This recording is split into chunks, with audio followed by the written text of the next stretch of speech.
السلام عليكم ورحمة الله وبركاته. الصلاة والسلام على سيدنا وحبيبنا محمد وعلى آله وصحبه.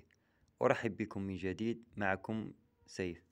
تحية شكر وتقدير لجميع المشتركين أو المشاهدين لقناتي، وكذلك أحيي إخوتي في الله وأصدقائي أصحاب القنوات سواء على اليوتيوب أو على مواقع التواصل الاجتماعي الأخرى. غبت لمدة وما زال درت هذا الفيديو. مازال الغياب تاعي يطول. كان اللي يعرف الظروف. المهم أصدقائي، حاولت قدر المستطاع باش نكون معاكم هذه الأيام، لكن ما قدرتش. لذا وضعت قناتي تحت تصرف الأخ تاعي، بما أنه أكبر مني خبرة وكذلك طبيب بيطري، وكنت نستشيره في أغلب آه، المواضيع. ما كانش عنده فرصة لكي يفتح قناة.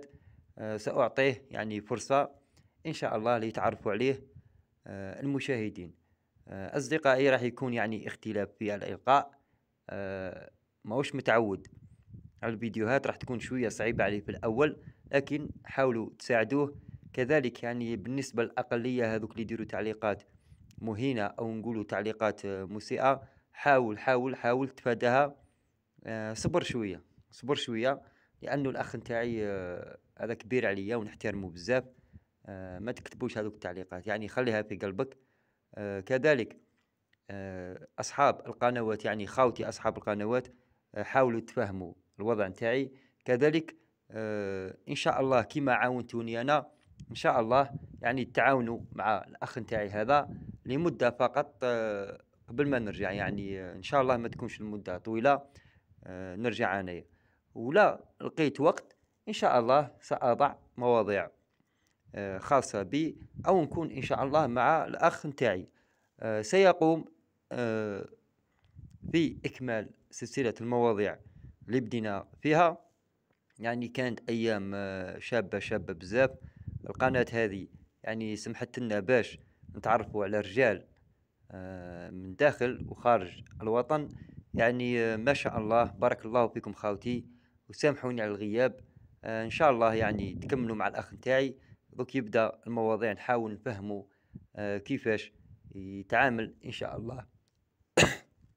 عفوا إخواني. نحاول نفهموا إن شاء الله كيفاش يواصل ولا يبدأ من جديد. لذا أصدقائي، أستسمحكم كثيرا. إن شاء الله دعونا ربي يفرجها علينا. حاولوا تدعونا ربي خاوتي. أصدقائي أصحاب القنوات، ما نقدرش نسميكم بالواحد. نشكركم جزيل الشكر اللي عاونتوني وقفتوا معايا، وخليتوا لي بلاصة معاكم في اليوتيوب. إن شاء الله لا يعطيكم ما تمنوا. واصلوا خاوتي، ما تيأسوش، وإن شاء الله ما تطولش المدة ونرجع لكم. وشكرا.